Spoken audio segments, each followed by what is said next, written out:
And welcome to another episode of the SD4L show. I'm Justin Thind. I'm here with my co-host, Matt Sheehan.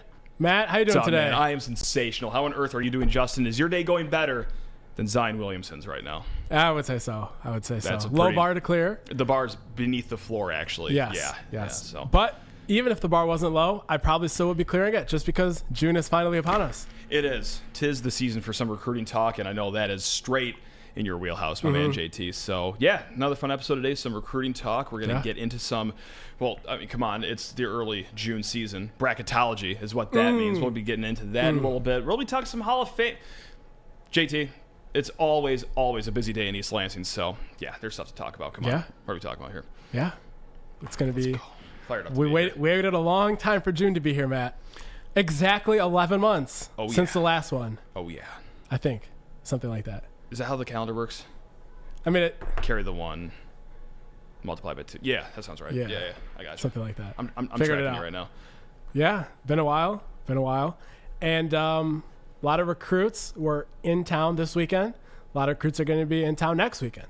And the weekend after that. That's great. And, believe it or not, the other weekend that comes after that. Wow. So this is a magical time of year. Pattern almost. Look at that. And, going to be a lot to talk about. Should we dive into this weekend's official visits, Matt? You're the captain's chair over there. Do you know? You're the guy flexing the sleeveless shirt. You are. You do have the total say, because if I question you, based on what we're seeing right here, it's not going to go well for yours truly. It's a medium. That's why. That's why. No, come on. That's an XL. Come on, man. Let's go. All right. If it's up to me, I say we kick off the show talking movies. I gotta go. It's been real here. Thank you, guys. No, let's go back to the first weekend. Let's do it chronologically. Yeah. Let's go. Yeah, let's talk about the first weekend, Matt. How'd it go for state? Well, Matt, how about that Michigan for a question? State. Really detailed question there. How'd it go? Michigan State hosted 7 official visitors this past weekend, and we'll go through and talk about each of them here. And basically, coming into the weekend, there were 10 official visitors that were supposed to be scheduled to come. Yeah. One of them ended up it being an unofficial visit, and that was Jordan Ross. Jordan came out here on his own dime, very interested in Michigan State, competed at the Sound Mind, Sound Body camp that was on Thursday, visited campus on that trip. Gotcha. Went back. Now he's going to be scheduling an official visit to come back either later this month or in that 1 week in July, where it's not a dead period because the first 3 weeks are. Sure. Then the other two, Bronte Johnson from Indiana, seems like he's going to be committing to in-state Notre Dame. They were the clear-cut leader if he did not have an issue with them looking at him as a DB. We didn't know whether or not he did. I know he had a preference for wide receiver, and Michigan State was his favorite wide receiver situation. Coach Hawk, I believe, was his favorite wide receivers coach. But we found out that it was not a huge issue that they wanted him at DB. So it was good that he canceled that. Didn't want to take up a slot. Michigan State didn't want to waste a slot there. And then with Marcellus Barnes Jr., kind of in the same boat as I don't think they would have landed him. But he claims he's going to be back later this month instead, and it's just a postponement. We'll see there. Okay. But now the 7 guys that did come up, I don't know if you've seen the quotes. It's been great returns. And I guess one tidbit I'll start with before I go through each of them is Greg Biggins, the 24/7 Sports West Coast analyst, after he gave Dylan Williams quotes to our site, because he interviewed him, he said, he came back, he followed up in the thread, and he said, listen, I know kids always rave about their official visit that just went on. Sure. But Dylan Williams really, really liked Michigan State. I did see that one. Yeah. That one got both my eyebrows perked in the air. Right. Yeah. And Dylan Williams coming into this weekend was the recruit that I thought they would have the hardest time possibly landing. Understandable. But we'll talk about him for a second. Yeah. So Michigan State is going up against Oregon, USC, I think Washington, Miami. So they're not good at recruiting. All those schools very cold at recruiting lately. So perfect, awesome. So Tosh Lupoy is the primary recruiter for Dylan Williams. So not only is he getting recruited by Oregon, not only are they doing a great job recruiting, not only do they have resources, but they have probably the most skilled recruiter in college football in Tosh Lupoy recruiting Dylan Williams. Michigan State just went 5-7. Yet, despite all of these 5-6 things that I've listed, Matt, it sounds like Dylan Williams is pretty much down to Michigan State and Oregon before the rest of the visits even take place. And that's not coming from me. Okay. That's coming from the people that know Dylan Williams from a neutral standpoint, people that cover the West Coast. And believe it or not, sounds like all the other the visits he has taken so far and all the other visits that he will take between now and the Oregon visit are not going to change his mind much, it seems like. Now, Miami is the school I mentioned in there, and Michigan State fans will remember Samson Okunlola, Miami. But what I will tell Michigan State fans is the 3 victories that the Spartans had over the Hurricanes last year. I don't know how many fans know this if they're not subscribed to our site, but Andrew DePape, one of Michigan State's first commits in last year's class, when Michigan State got his services, or when he entered the class, it was pretty much like Michigan, Penn State, Iowa, like that flavor of Midwest schools. But after he committed and a couple months passed, Miami made 2 circle backs on him to try to go ahead and flip him. They weren't able to do it. By Job, from even before he committed to Michigan State until signing day, literally signing day, they were on him, hardcore press. They couldn't flip him. Tunmise Adelaide, couldn't get him. They tried everything. Jason Taylor came into town and watched film with Tunmise. And they couldn't get him. So Michigan State won 3 battles against Miami last year directly head-to-head, where those were the final 2 teams. I know they landed Jaden Wayne, but like Michigan State was like 4th or 5th there anyway. Oregon was even ahead. But the 4 battles they had head-to-head, Michigan State won 3 of them. So I say that because a lot of these guys are going to have Miami in their list as well. Not as scary as Oregon. So Dylan Williams blew him away, it sounds like. Said great things about Scotty Hazelton, who's his lead recruiter. So that's one guy that before this weekend started I was pessimistic about. Still probably saying less than 50% chance just because it's Oregon, and I will never consider it to be a victory against Oregon until signed, sealed, and delivered. But Dylan Williams really, really raised my excitement level for what I saw coming out of the weekend. There's another recruit just in the similar mold of I was very pessimistic. Quotes came out great. West Coast guys are saying the same thing. Quasi Gilmer.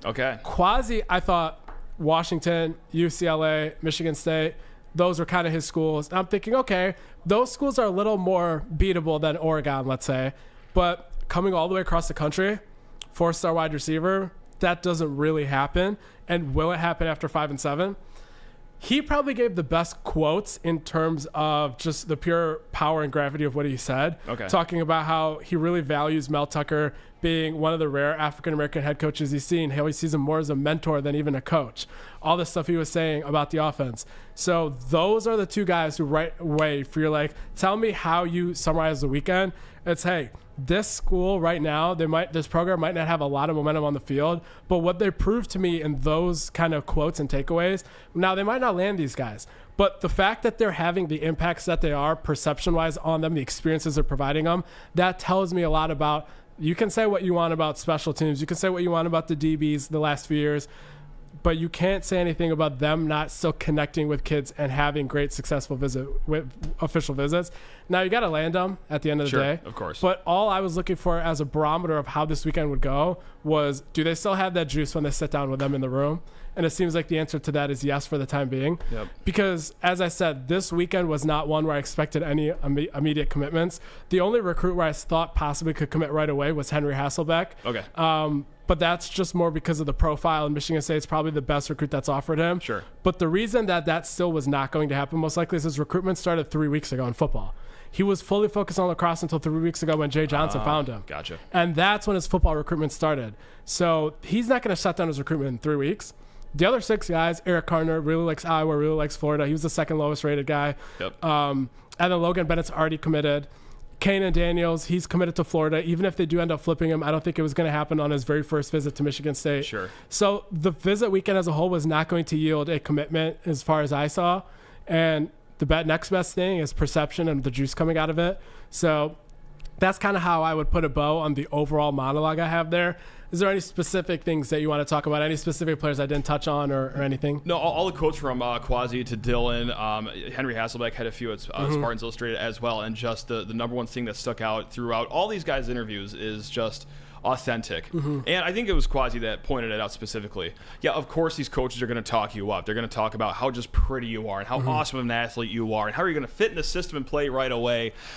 that's every single recruit probably across the country, but Quasi went even deeper. He said, yeah, I mean, of course they're going to say that, but like I feel like they're real with me. You know, they weren't just promising all these things up front that I was going to get 85 catches in my first season. Like, no, like that's actually a very real coaching staff there. And it kind of blends in with what you see with MSU hoops all the time, is just that family atmosphere, just being real.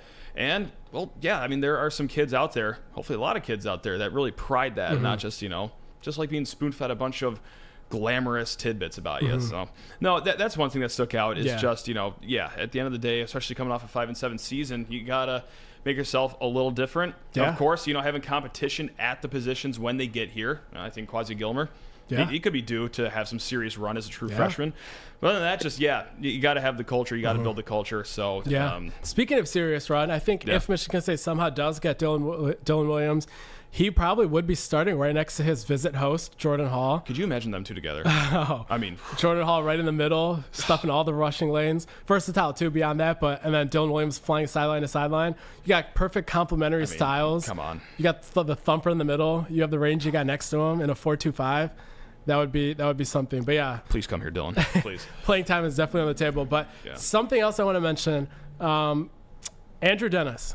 He is officially visiting this upcoming weekend. Yep. He took an unofficial visit to Michigan State this past weekend just to help the staff recruit. I love that. He wanted to meet, obviously, the other offensive line recruit or commit in Logan Bennett. Yep. He wanted to obviously meet Jalen Thompson, who was also here, who said afterwards, I think Ryan O'Blennis at Spartans Illustrated was the first one to have the quotes publicly where he said, I'm shutting down my recruitment. I'm not taking any more visits. There we go. So those three recruits really bonded. They seem as locked in as you could be. I know it's recruiting, so you can never be too sure. But of course. That kind of speaks to the culture that the class has already built right now so far. And then obviously you'll see who they get to add from now, but that's very key, especially at these official visits, because that's where a lot of the other times the kids visit, like let's say a random January junior day where there's like 6 other guys there, but you don't know where anyone's leaning. You have a April 11th, like 5 days before the spring game, because there's spring break and the kids have time. They're not bonding together the way they are at official visits. That's one of the key components here. So I look at that, and I think that can help Michigan State a lot. Andrew Dennis is going to be at all the other official visit weekends as well, obviously including his own. And then one last thing I want to say about Logan Bennett. I've said this before. I'm going to keep saying it. Logan Bennett's tape and his competition level and his measurables. Yeah. Those 3 things, to me, are at 4-star level. If he would have gone on a camp circuit this whole summer and tried to get offers, and if he wasn't committed to Michigan State, he would have reeled in offers, and he would be a 4-star before signing day.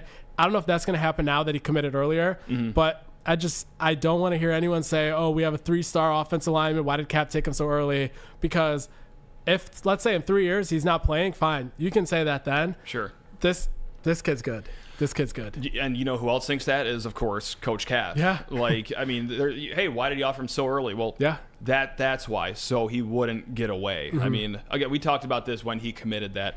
You know, usually, hey, when you have a guy on campus and you want him to commit immediately, it's because, well, I mean, hey, either commit now or your spot's going to be taken. Or I really think it was like, well, let's lock this guy up immediately. This guy's got all the tape, the measurables. So, yeah, good to see Logan Bennett back on practice end. Again, solid as you can be probably in the month of June in recruiting. A lot of time till signing day. Yeah. It's a crazy world of college recruiting, but yeah, things are looking good in that regard. Things are looking good for this weekend too. I got to say, this upcoming weekend. Weekend numero dos. If you're ready to talk about that, Let's talk about it. Cool. Unless you have any more questions about the first weekend. One thing I did, Justin Denson, I did see that he rescheduled for the end of the month. Is that correct? That is correct, yeah. Cool. At least tentatively. We'll see what happens there. A couple of his other OVs are also canceled. I think he is still going to Arkansas. I think he's taking one of his OVs out of the original 4, and then he said he's going to reschedule the Michigan State one for the end. Got it. We'll kind of see there. Okay. That was just one name, too, that I didn't see that showed up last weekend. Yeah, good point. He was there like on Wednesday. He wasn't on campus. I was going to say he was on the list that you probably saw Wednesday. And then after that is where that kind of materialized that he wasn't going to be coming up. Right on. Cool. Good point. Well, another familiar name right off the top of this next weekend. Do you want to run down the names or who's Let's run down the names, Let's do it, man. First name I'm just seeing, Jamari Howard. Old friend of the class of 2024, Jamari Howard. So, yeah, that's just popped up right there. But, yeah, I mean, just like the first weekend, a lot of flavor from all over the country. Yeah. I mean, we're hitting every single time zone basically with this crop of kids. For sure. Take it away. Yeah. So Jamari Howard talked to the 24/7's Florida State site today. He was talking about his recruitment as a whole, and he did confirm that Michigan State official visit is happening. Cool. So that was as of today. That is still confirmed. You can never be too sure about kids from across the country coming in on OVs. Correct. So that's always good to see that. And then kind of just running through the list, Nathan Roy. Part of the family from Succession. No, I'm just kidding. Yeah, that's right. Yep. He's a 187th ranked on the composite offensive tackle. Yeah. That would be Michigan State's highest ranked offensive tackle commit in 23 years. Last year it was Stanton Ramel. Yeah. I think he finished in the low 190s or maybe in the 200s. I think it was top 250. Yeah. Oh, okay. I can look that up really quick. Yeah. So, but yeah, last year he was the highest ranked OT commit in 23 years. And now they have a chance to outdo that even more. I think that would be a huge get for Michigan State if they can get him. Now, he's a guy that's from the West Coast originally. Now he lives in Wisconsin, but he is originally from the West Coast, and he has a brother that goes to UCLA, and they're one of his 3 finalists. Yep. The other one's Minnesota. He really likes their O-line coach. But I think Minnesota and UCLA, I think that's as gettable of a top 200 players finalist 3 that you could hope for. Yep. So I kind of like where Michigan State sits there, but not anywhere close to crystal ball level. Obviously, Minnesota's doing a great job there too. And they get the last visit too, Minnesota does. So that's something to keep your eye on as Closer well. there too. Can probably drive there, Right. but I'm not looking at a map. I'm just assuming Minnesota and Wisconsin, they're on the same side of the Great Lakes. Don't have to go around. But everything's a 30-minute drive when you get to that side of Lake Michigan. It's fine. Yeah, you can get from Madison, Wisconsin to Billings, Montana. 30-minute drive.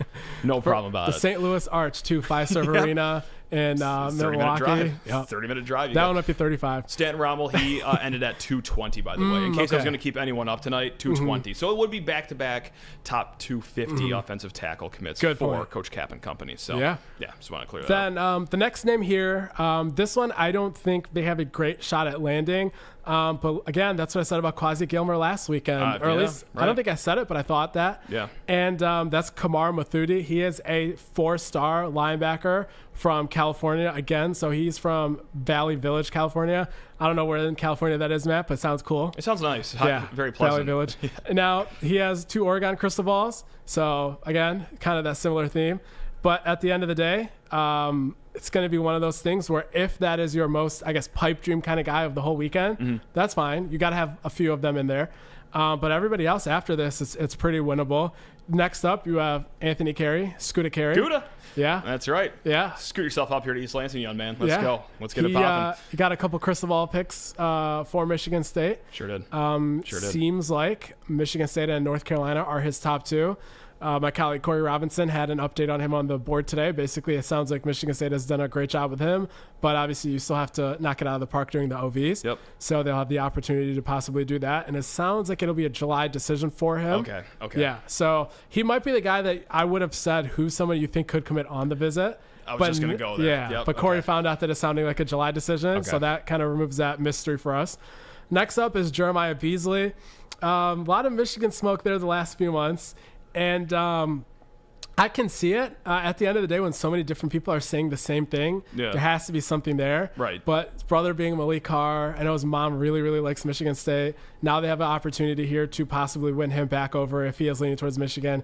So I wouldn't say that one's finished off. I'm probably starting to lean towards him ending up in Michigan too. Okay. But we'll see. We have time here to observe that. Yeah. And those 2 visits are a week apart too. It's Michigan State this week and then Michigan next week. And then any net, well, Mizzou. Yeah. He's really into like those M schools. Yeah. That's probably a prerequisite of his. Yeah. Good deal. And then we have Andrew Dennis. We've talked about him. Almost nearing 4-star territory, I see there, Andrew Dennis. Yeah. And next up, Reggie Powers. He is an Ohio kid who has an OSU official visit. Oh, okay. So OSU definitely wants him. Oof. That is one of those recruitments where if Michigan State wins, Michigan State fans can say, we got a kid that Ohio State really wanted. Yeah, we're doing a parade on Grand River, just straight down the entire, not just the East Lansing portion of Grand River. We're talking like Detroit to Lansing, or the whole way. Yeah. It'll be great. Yeah. So we'll see what happens there. I think Michigan State might finish second in that recruitment. Sure. But we'll see. We'll see. It's playing time is a big thing for them. Then Maybe Sensing is looking good. That's your position then. Yeah. I mean, by sophomore year, you could be getting some serious run. Yeah, because you got Malik Spencer and Jaden Mangum, and they'll probably start until the day they leave, but right behind them, I don't know. Yeah, I don't know. Exactly. Yep. Maybe Sean Brown, but we'll see. Sure. Then one of my most underrated favorite guys here. This is it. Yep. This is Sire Torrance. Okay. He is... I was gonna say he was my most underrated player in the class that's visiting. Okay. But there's a new guy there. Wow. And we'll talk about this him. Weekend? We'll talk about him in 30 seconds. Okay. And so Sire Torrance, great player. You can see his highlights. He's locking guys down on DB. You can see his fluidity on offense as a receiver. Likes to hit guys. Coach Salgado found him in upstate New York, from Syracuse, New York, I believe. Yep. Committed to Syracuse. So because of that, nobody else really bothered to offer if they even found out that he existed. He was an unranked kid all the way up there. Salgado found him because of his connections, offered him. Now he's coming up here. I think Pitt wants him. I think Rutgers really, really, really wants him. He was there last weekend. They're putting the full court press on him. And they're closer. We'll see what happens. It's not a slam dunk, but it should be as gettable as you can hope for a player of his quality. Javarius Green, he's a guy that Alabama just offered last week, 2 weeks ago maybe. That was a great find by Coach Hawkins. No kidding. Yeah. It was already going to be hard because in-state North Carolina was pursuing, and he's from there, and they have a good offense. Yeah. But now with Alabama there, let's just say I don't expect him to commit to Michigan State on this visit. Oh, we're doing it like not just the Grand River Parade. We are doing 75 from Mackinac all the way down to Key West or wherever it lands. Yeah, no question about it. Yeah, that would be a monumental one. Yeah. But next up, Matt. Is this the guy? We have unranked 0-star from Tampa Bay Tech. No stars needed. No stars. Nope. 6'1". Okay. 175 pounds. All right. Actually, I think it's like 185 by now. Okay. We have Cameron Campbell. Yeah. He's a cornerback target for Michigan State. Okay. I will be honest. I did not watch his tape until 6 days ago. Okay. Not 1 second of his tape.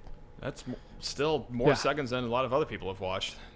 I'm sitting there and I'm watching this tape. And for a while, I forget whose it is because I pause it. I go back and do other work. I come back. It's full screened on one side. I press play. This kid, he runs a 4.42 40 according to his Twitter bio. Okay, that plays. Yeah. His 400 meter, which I don't remember off the top of my head, he finished first in the state.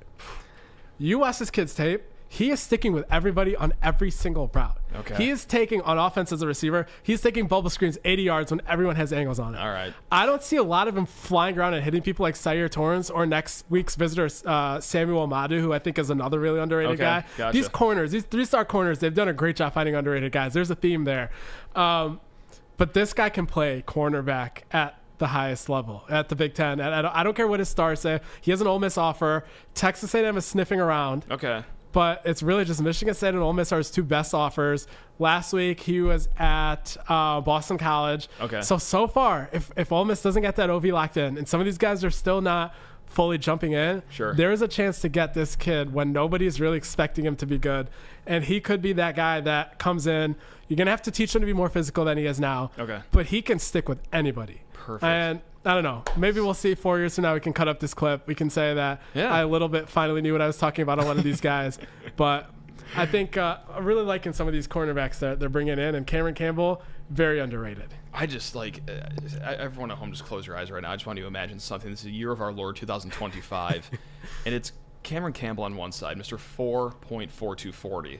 And then on the other side of the field, or lined up in the slot, heck, let's just double it out on that side of the field, Jalen Barberin as well. A guy who ran like a 7.1 in the 100-meter dash. Just two speed demons. Two guys wearing the Flash costumes just running street routes down Spartan Stadium's turf. That would be delightful. I would not say no to that. That would be a nightmare for all defenses. So I kind of like this a lot. Yeah. That sounds nice. Hopefully redshirt senior or true senior Tyrell Henry up there too.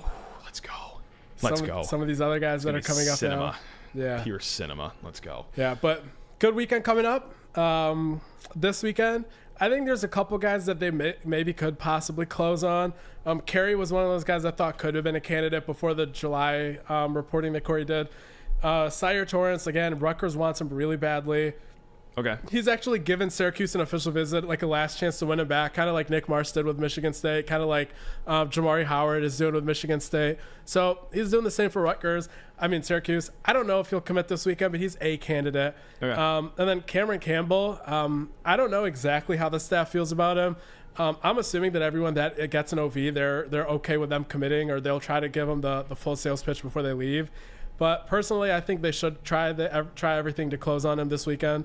Then you're looking at Jalen Thompson, who is a composite 4-star. You're looking at a guy like Cameron Campbell, who I fully believe in.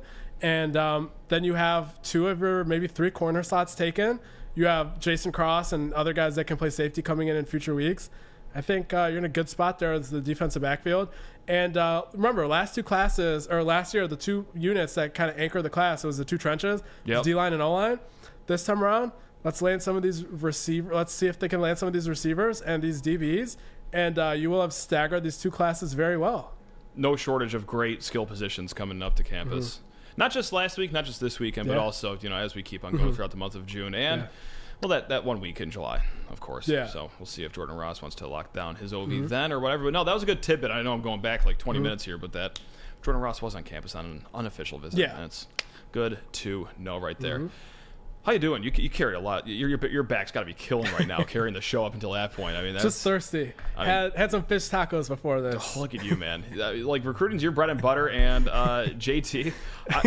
I don't know if anyone's gonna like this. I don't know if anyone cares about it, but hey, this is my bread and butter coming up. It's bracketology time. Let's go. It's bracketology time. That's right. It is June 7th. That's right. And what better time to look at March Madness than right now? It is bracketology. And Joe Lenardi threw out his bracketology, and I could, believe me, everyone at home, I could hear you. Oh, he sucks. He's not that good. Oh, he ranks so low on Bracket Matrix every year. Look, I am a fiend for bracketology. I don't care if it's the weakest, most mid brackets of all time. If there's a prediction out there, I will eat it up.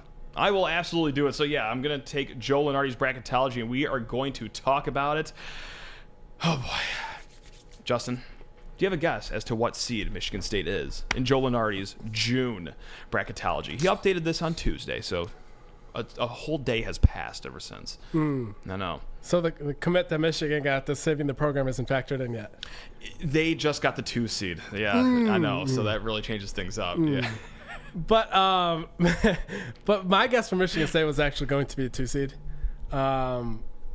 Is that wrong? 1 seed. Really? 1 seed. They are the number 1 seed. They're sharing the 1 seed with, well, fellow Big Ten foe Purdue. Okay. They're not going to make it out of the second round. I would put the entire house on that. Also, Duke and then Kansas. They have the other 1 seeds as well. Michigan State, according to Joe Lenardi, is in Indianapolis for the first 2 matchups against 16 seed McNeese State. Now, do you want to spend the next 10 minutes breaking down McNeese State? Let's do it. Go, oh, God, I'm really hoping you'd say the no on that. box and 1 defense, and we'll... If you could be making all this up, I'll just I am blindly making it believe. up, Okay, yes. I'll just blindly believe in you. Listening to some Nick Nurse podcast breakdowns. We do a lot of diamond press. Yeah, 94 feet of hell over at McNeese State. So triangle after offense. That, oh, it's just hellacious what they're running out there. They got Mike D'Antoni's entire playbook out there at McNeese State. Mike D'Antoni's actually on the bench, oddly enough. And no, then, he's not. He's going to be the Sixers lead assistant match. You watch your mouth. Excuse me. Pardon me. That's right. We will get to Mike D'Antoni later. He was on the College Football Hall of Fame ballot, so we'll get to him in a hot second. And then the 8-9 game is Colorado, so that would just be a great rivalry to reheat, or I guess not reheat, just heat in general, because we've just been kind of mad at each other for close to no reason other than we stole our football coach for like 3 years now, and then Iowa State. And we stole Jalen Sami, Matt. Don't forget. That's right. Jalen Sami. Excuse me. Pardon me. That's right. You. He came home. He came home to East Lansing. What I don't like about the bracketology, Joe Lenardi has us in the Boston regional, not the Detroit regional. That went to Purdue. And I honestly, I'd rather take like a 3 seed and be in the Detroit region than the 1 seed and be in the Boston region. But I'm putting the cart way in front of the horse. I'm counting my eggs before they hatch. I'm doing every cliche in the book that you're not supposed to do on that. But there you go. In the bracketology, Joe Lenardi, Mr. Lenardi, he has 8 Big Ten teams. Michigan State, Purdue, both 1 seeds. 11 seed Rutgers, 9 seed Maryland, 7 seed Wisconsin, 10 seed Indiana, 5 seed Illinois, and 9 seed Michigan. No, that last one's a joke. It's 9 seed Northwestern, actually. Michigan not in the picture whatsoever. So, of those 8 Big Ten teams in the seeds, which Big Ten team does a better job than their seeding this season, or worse? You could slice it up any way, and if you want me to dance first on this one, I got no problem doing so. What seed was Ohio State again? Ohio State.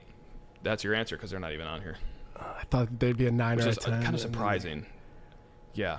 If Rutgers is getting the 11, like the last 4 teams in, like I think Ohio State would be squarely in there. Yeah. That's just me though. Kind of leaning towards that, but go. What's your take? On Wisconsin, Justin. Right now they're the 7th seed. I think they're going to be a lot better. And I get it. Like they just washed out of the NIT. It was not a good season for them at all last year. But if they have one thing going for them, Justin, there are 2 teams in Power 6 basketball next year that return more minutes than Michigan State. It is Marquette at number 2. And then Wisconsin basically returns, like, I think it's 89% of their minutes or something crazy like that. Like, Michigan State, I think they're returning 72 or 75%. Like, Wisconsin is returning an astronomical number of minutes to their team next year. They got a Siege, and they got Hepburn, they got Tyler Wall coming back. I get it. It was a mid-season, but that's going to be a very experienced team, a team that's going to gel. And all those guys, I think, that I just named, maybe save for Tyler Wall. I think he's hit his ceiling. I think can only grow, especially a Siege. He could be a killer next year, man. You cannot have a kid named Connor Asijian on your team and you not ball out because this doesn't work like that, right? So, I can see them getting up to, like, dare I say, a 4 seed. A 4 seed, dare I say. But, yeah, I don't know. I'm just a little high on Wisconsin despite them kind of, having, I was going to say a middle-of-the-road season. Not even that, actually. Kind of a really Debbie Downer of a year last year. But, yeah, I'm liking Wisconsin. I'm going to buy their value. I don't know who I'm going to sell here, I like the sound of this, Matt. I don't know if you know, but I started my MBA online at the University of Wisconsin a couple weeks ago. Look at you. So now, there's a second school in there that I'm going to be monitoring. Spartan Badger for life. Look at you, man. Wow. Going to be seeing how the air raid offense goes in the fall over there in Madison. Wow. That's probably not going to go well the first year. But that's not important. That's fine. Yeah. They'll figure it out. But now, if my Wisconsin Badgers struggle on the basketball court, Greg Gard's got to go. I'm going to be starting the Fire Greg Gard chant. Wow. I'm going to be... I think Wisconsin Badgers recruiting product Tyler Hero because he was committed there for a while. Badger legend Tyler Hero. That's right. Yep. I think he will spark something in them when he comes out in Game 3 and Game 4 and Game 5 and Game 6 and averages like 30 points a game. Yep. So I think they're going to work hard this offseason. They're going to come out. They're going to represent me well. And I think it's going to be a good season for the Badger Hoops team, as you said. And Connor Asijian, Big Ten Player of the Year. No, I'm just kidding. Yeah, absolutely. Yep. But no, gonna be interesting to see what those middle of the pack teams do this year in the Big Ten because it'll be fun. A lot of turnover. Is the team to sell just as easy as Purdue because you can't go higher than a 1 seed, obviously. But like the last time we saw them, what happened? They got aced out of the tournament by Fairleigh Dickinson, who had no players that were taller than me. Like it was like completely embarrassing. Coach first time in the D1. Correct. Yeah. So is it just that easy? Because look, in all seriousness, they did cruise to a Big Ten tournament title. When we saw them last, like when us Spartans saw them last, do we even keep it within 80 in West Lafayette? And that's the only time that we see them this year, unfortunately, is at their home barn. But I don't know. I think they'll be good, but wow, 1 seed good? I don't know. I think if we're talking about who can live up to their seed line, I think they have a chance to meet that. But it's just who's actually going to live up to their seed line when the tournament starts. Oh, none of the teams I named. Yeah, none of the teams I named except Michigan State, maybe. Right. Yeah, we know how this goes in the Big Ten. No. Yeah. Let me knock on wood really quick. But yeah, it's fun. God, I just love bracketology. Always good to talk about basketball in June. I love it. Yeah. Let's go back to football. Let's go back to football. The Hall of Fame for college football. That's right. The 2024 class. The ballot has been announced, and we got 3 Spartans on that ballot. It's Darryl Rogers, former head coach, won a Big Ten title back in the day. He also did some work over at Fresno State, San Jose State, and then Arizona State as well. But everywhere he went, pretty solid job. Big fan of the hot weather. As well. Loves himself some 111 dry heat degree temperatures. Flozell Adams, Big Ten Offensive Lineman of the Year back in 97. Founder and friend of this podcast, SD4L. Brian Masalam taught him everything he needs to know. So I think Brian gets on that ballot as well. Brian Masalam prodigy. No question about it. And then the third guy. Oh, it's Mark D'Antonio. That's a familiar name right there. Former Suns coach. Former Suns coach, former Rockets coach. He very, very well-traveled man. Won a Rose Bowl, a Cotton Bowl, 2 Big Ten titles. Just completely owned the rivalry in this state in his time here. Does he win in a unanimous vote, or does he get left off 2 or 3 ballots on accident? What do you feel for Mark D'Antonio? Couldn't tell you what the voters in SEC country think of Mark D'Antonio.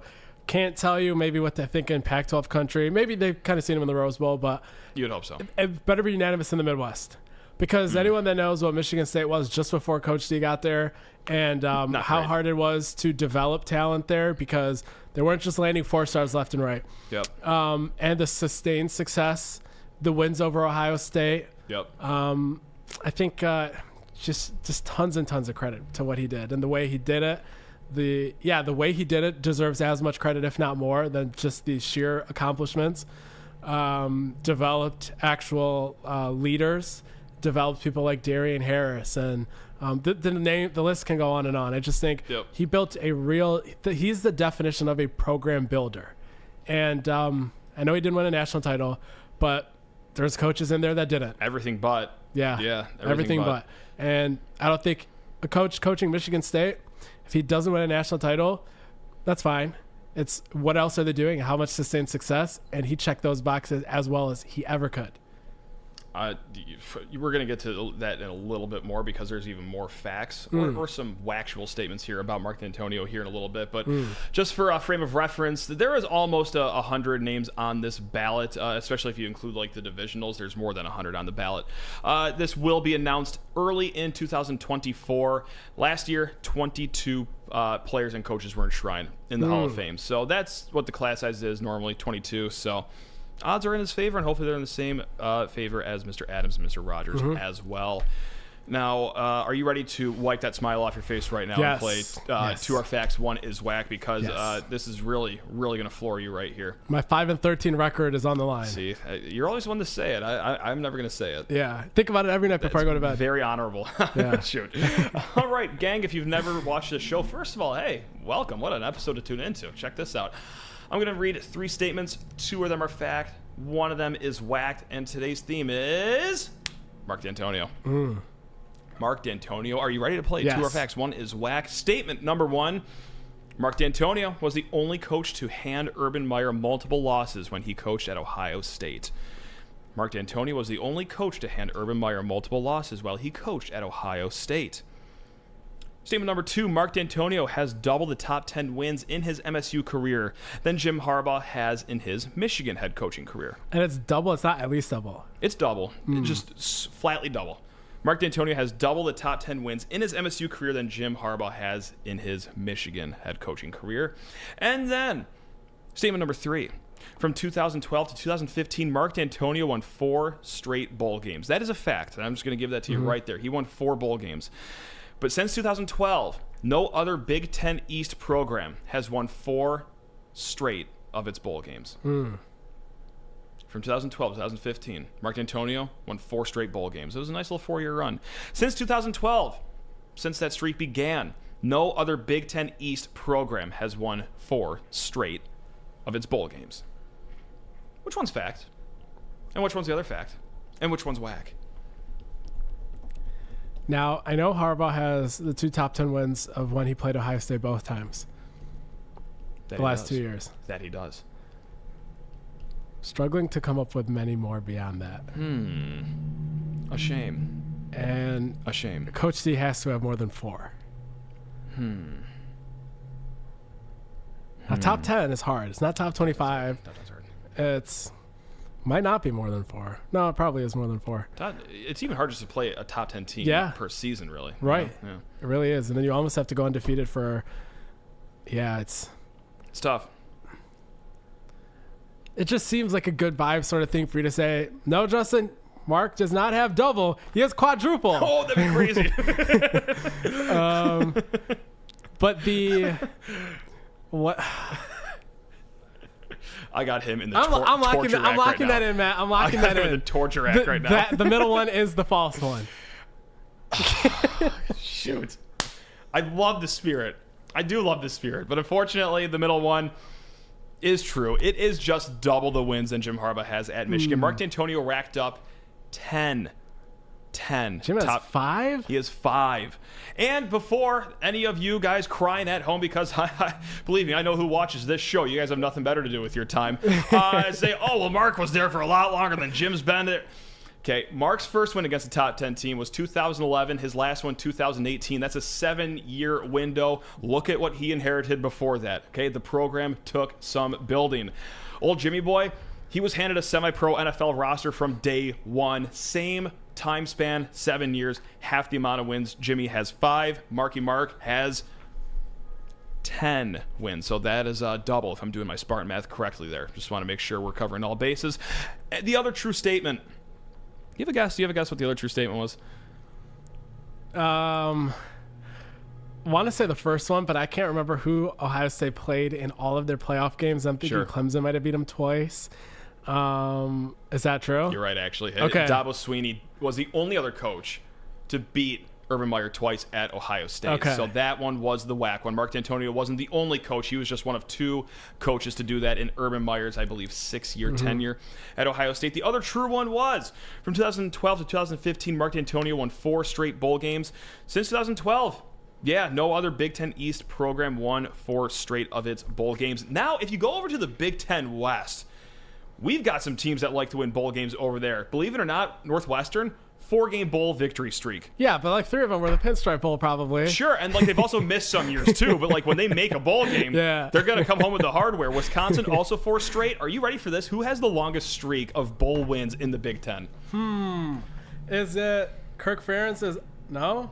Oh, it's PJ Fleck. We're rowing the boat, baby. Minnesota has won 6 straight bowl games that it's played in. So rise up Gophers, I guess. Shout out Jerry Kill. One time for Jerry Kill. Yeah, I mean, why not? Let's shout everyone out, man. Tanner Morgan was around for all 6 of those bowl victories too. So yeah, I mean, but yeah, amongst the Big Ten East teams, there you have it. Like they've had some lumps in there as well. So there you go. 2 facts. 1 is whack. Thank you for playing. Head coach Mark D'Antonio. Themed. 2 facts. 1 is 5-14. I don't know what to say. Yeah. Flatly, I just don't know what to say. Fill in the blank time. We are going to fill in some blanks. This is a very well thought out segment here. This really takes a lot of brain power. I'm just going to say a statement. I'm just going to leave something blank. And Justin, you got to tell me a word or really just finish the sentence. You could just ramble as long as you want on any of these. I've got 3 in front of me. We'll see if we get to all 3. But pick a number 1 through 3, please. 2. Jaren Jackson Jr. saying on Paul George's podcast that he was ready to come back to Michigan State for his sophomore season makes you, as a Michigan State fan, feel blank.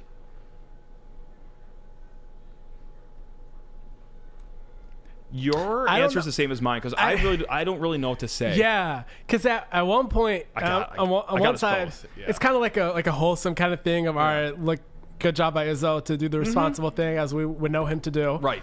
And then at the other hand, you're thinking, hey, Jaren, his first year was a lot of raw potential. It wasn't a lot of proven sort of skill. The second year, he probably would have had a lot of that. He was already depoy in his first year. Yep. So the potential would have been endless there. It's, I guess, I guess not bittersweet, I guess. I don't know. Okay. I think that's kind of the word. I don't hate that. But like kind of split feelings there about it. Yeah. The only thing I will say, kind of side tangent, is that's 1,000% true what Jaren said. It's not him just helping Izzo with a sales pitch after the fact. I've talked about this a couple times before, but I knew Jaren pretty well. His freshman year at Michigan State was my freshman year at Michigan State. Gotcha. And he would kind of just casually say amongst us, like while we were eating, he would talk about, hey, next year, I can't wait for X or Y. Next year, I'm going to get a moped. Next year, I'm going to bring my car up. Okay. Just offhand, always just talking about next year. Gotcha. Rooming with Jack Hoiberg next year. Like, that was just a topic of conversation normally with Jaren his whole freshman year. Interesting. And occasionally I would speak up and be like, Jaren, you're not going to be here next year. Stop talking about next year. Like, read this mock draft. He's like, I don't read mock drafts. I'm going to be here next year. You'll see. And he was wrong. I was right. Thank you, Coach Izzo, for steering him away. No, I'm just kidding. That is crazy. But, yeah. Wow. 100% authentic story by Jaren. Because I think every single player that goes into a draft, whether it be NFL or NBA, I think they're contractually obligated to say, I don't read mock drafts. And I believe about 1% of them. And Jaren Jackson's now in that 1%. Yeah. Just based on what you said, and then the story that he rehashed on the Paul George podcast P. If I could shout that out, I mean, Izzo basically told Draymond Green to call him and say, son, what the hell are you doing? You're going to be taken in the top 5 here. Get down to the league as soon as possible and start making money. And well, that he has $30 million contract, his rookie deal, and then just signed a close to $110 million guaranteed contract. And when that expires, he's like 27 years old. Another one. He's going to be making so much money. And then, Matt, another one after that one. Oh, Jared. Going to be half a billionaire by the time he's 34-ish. He could get a stake in the PGA if he really wanted to. He could make that merger sweat by the end of his time here, man. So, but it is bittersweet. And also, like, I understand that fans say, it makes you feel depressed or something like that because the team after that would have been pretty okay, but call this a loser mentality if you want. Maybe I just am a loser. Joke's on you guys. I already knew that. But Big Ten regular season title, Big Ten tournament title, and a great game over Michigan, and then making a Final Four for banner number 8 in just one of the most historic Elite 8 games of all time against one of the most talented rosters of all time. That's your second place prize? Fine. Yeah. Okay. That's okay with me. And we don't know, like they were not exactly the same players, but there was some similar overlap of usage. We don't know if Xavier Tillman would have developed the way that he did if Jared was there another year. Right, like who goes on the bench? Like Kenny Goins goes on the bench most likely, but lose some rebounding then suddenly. Yeah. Nick Ward gets buried further on the bench. I mean, I know that he was obviously injured at the end of the year, so it got a little spotty there. But it's just a different complexion of that team, of course. Yeah. I mean, still would have been a really incredible team, but that 2019 season always will have a special place in my heart. Like that's as good as you could probably get of a season without winning the national title. And sorry for being thrilled about that. Anyway, first couch burning I saw. It was. I miss that team so much. I miss that team so much. Luckily, Matt, there should most likely be banners back in the Breslin this upcoming season. Oh, God, don't. My hopes are so high, and I can't let me get that high because that means we're gearing up to get hurt. All right, let's do one more fill in the blank. Yes. 1 or 3? 1. The College Football Players Association boycotting the 2024 EA Sports College Football game is blank. Now, really quick, if you guys are out of the loop, the College Football Players Association, that's like a little, or maybe it's a big union amongst the college football players. It's not that big. It's perfect. That makes this even better then, because right now they're not too happy with each player only getting paid $500 of NIL money by EA Sports. I did the math earlier. It's like 85 scholarship players times about 120 FBS schools times $500.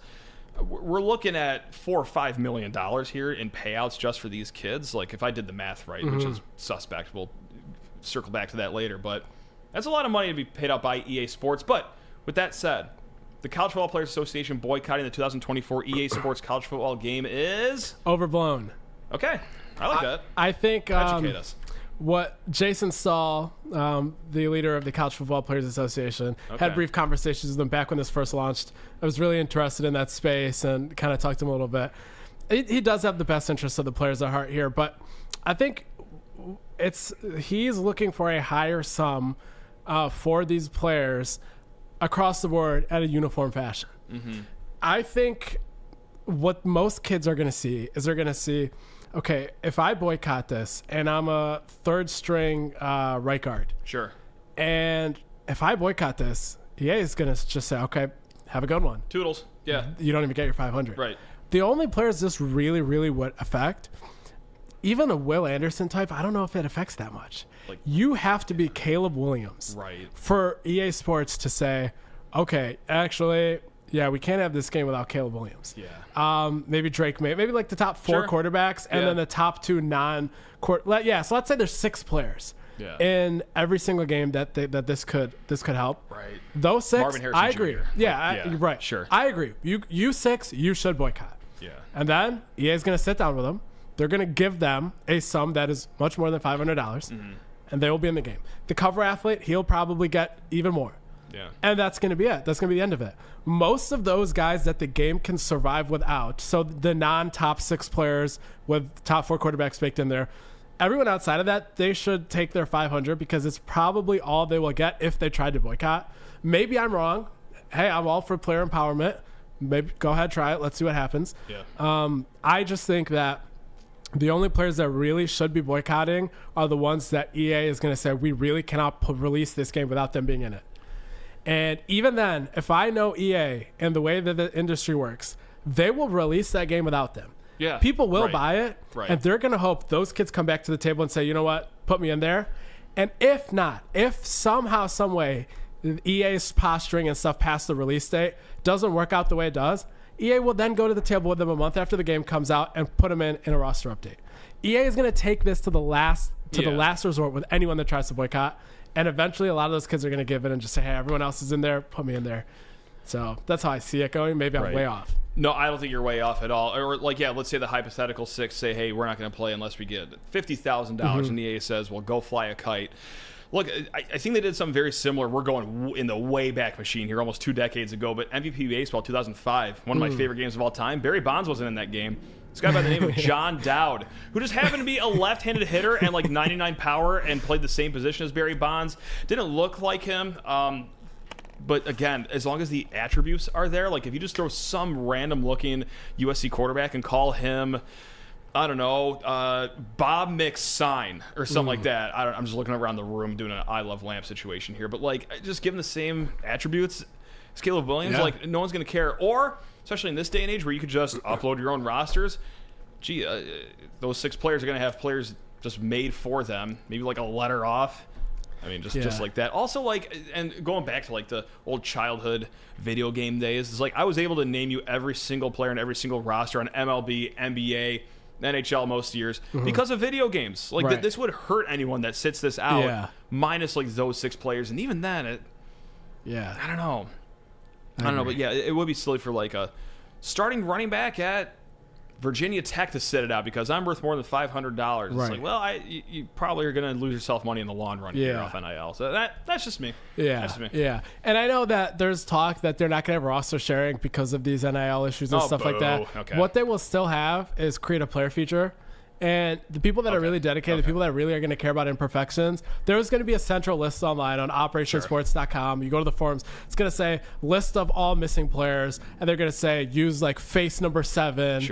These are the measurables. And someone like myself, someone like you, we'll take the first 2 days of the game being out, and we'll fix all that, and we'll play without it. So I think there's always going to be loopholes here, and I don't think the players have the leverage they think they do, but if I'm wrong and they can get more money, good for them.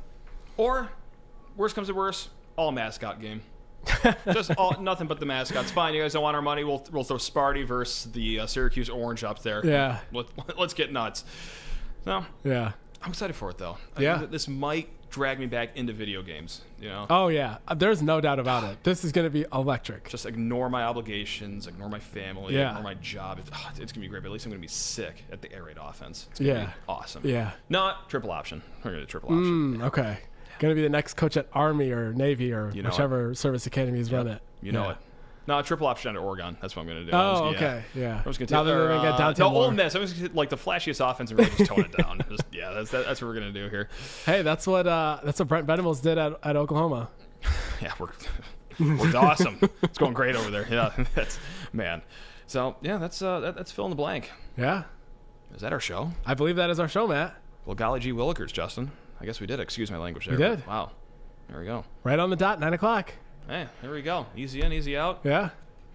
Cool, man. With that, thanks for joining in for this week's episode of the SD4L show. We had the visit recap from this past weekend, the preview of this upcoming weekend, and next week we'll do the same for the weekend that is about to occur and the weekend that will be following. So thanks for tuning in, and we'll see you next week.